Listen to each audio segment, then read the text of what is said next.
हम क्या साधना करते थे हिंदू धर्म के अंदर जन्म लेके। इन काल के ऋषि महर्षियों आचार्यों और शंकराचार्यों द्वारा दिए गए ज्ञान के आधार से हम कौन सी पूजाएं किया करते थे, आप सभी को मालूम है। ये दास भी वो भुगत भोगी है। कुछ तो देखम देखा, कुछ परंपरागत साधनाएं और कुछ किसी सिर फिरे संत ऋषि की ज्ञान विचार सुनकर, पुस्तक पढ़कर या किसी भाई साथी बहन सहेली से सुनकर हम वही क्रियाएं करने लग जाते थे। कोई गोवर्धन की फेरी के लिए कहता, हम वहां भी चले जाते। कोई अमरनाथ के दर्शन के लिए प्रेरित करता, हम तैयार हो जाते क्योंकि हमें भगवान की आवश्यकता थी। और कोई पंच केदार के लिए प्रेरित करता, उन पांचों केदारों के भी दर्शन के लिए जाते। कोई पशुपतिनाथ के लिए कहता, हम नेपाल भी जाते। कोई सोमवार का व्रत बताता तो हम वो भी करते। कोई मंगलवार के लिए प्रेरित करता, हम मंगलवार का व्रत भी प्रारंभ कर देते। पुण्यात्माओं, हमें अध्यात्म ज्ञान नहीं था, ये लोक वेद था।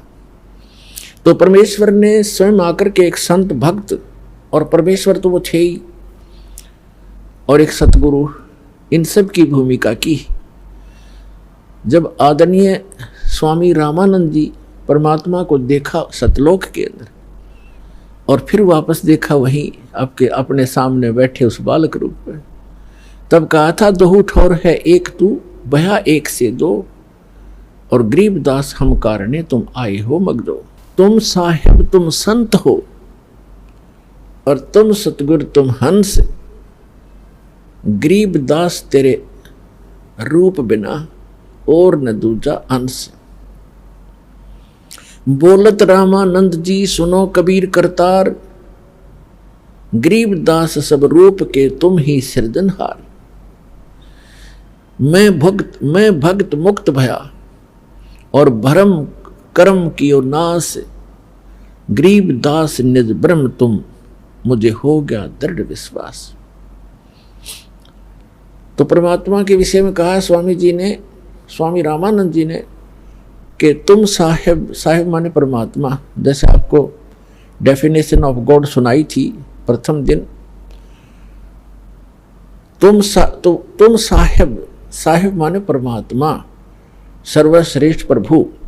वैसे तो साहिब हम सभी का साथ लगाते हैं, जैसे तहसीलदार साहब, एसडीएम साहब, डिप्टी कमिश्नर साहब, कमिश्नर साहब, मंत्री साहब, और प्रधानमंत्री साहब, और मुख्यमंत्री साहब, ये सारे साहब हैं।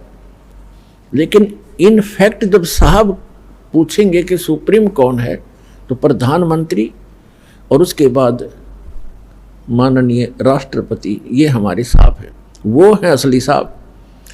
तो इसी प्रकार ये अन्य देव जो हैं, श्री ब्रह्मा, श्री विष्णु, श्री शिव जी, ये एक विभाग के मंत्री एक ब्रह्मांड के अंदर ओनली। जैसे कोई राज्य का मंत्री हो और उसको हम प्रधानमंत्री की संज्ञा देते हैं, उसकी उपमा देते हैं, तो हमारी वो अज्ञानता का प्रतीक है, वो सच्चाई नहीं है। तो यहां क्या बताते हैं, तुम साहिब तुम संत हो, तुम सतगुरु तुम हंस। सतगुरु भी आप ही हो, यथार्थ ज्ञान देने वाले, और तुम हंस। एक भक्त का रोल, यानी एक भक्त ने कैसे रहना चाहिए, कैसी उसकी दिनचर्या हो, कैसा व्यवहार हो, कैसे उसका आचरण हो, कैसी बोली हो, और कैसे वो रह रहा हो, कैसे निर्वाह करता हो, उसके लिए परमात्मा कहते हैं, राज्य क्रमता राम की, रजा धरे जो शीस, दास गरीब दरस परस दिन बैठे जगदीश। कि जो परमात्मा ने आपके प्रारब्ध में लिख दिया, उसके आधार से आप जीना सीखो।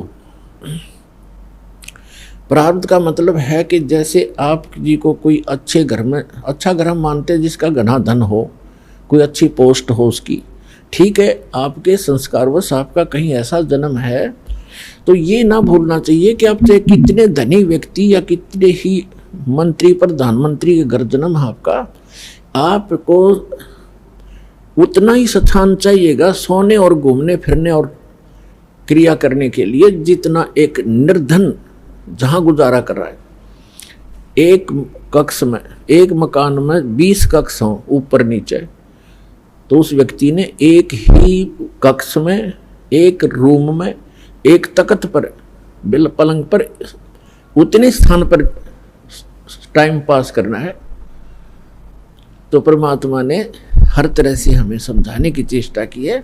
और परमात्मा पाने के लिए किसी को ये भ्रम हो कि धनी लोग जो घना दान धर्म करते हैं और उच्च जाति के हैं, पहले ये भ्रमना, ये भ्रांति बहुत ज़्यादा थी कि ब्राह्मण लोग ही मोक्ष प्राप्ति करते हैं, यही ऋषि महर्षि बनते हैं, इनके वंशज ये ऋषि महर्षि बनते हैं।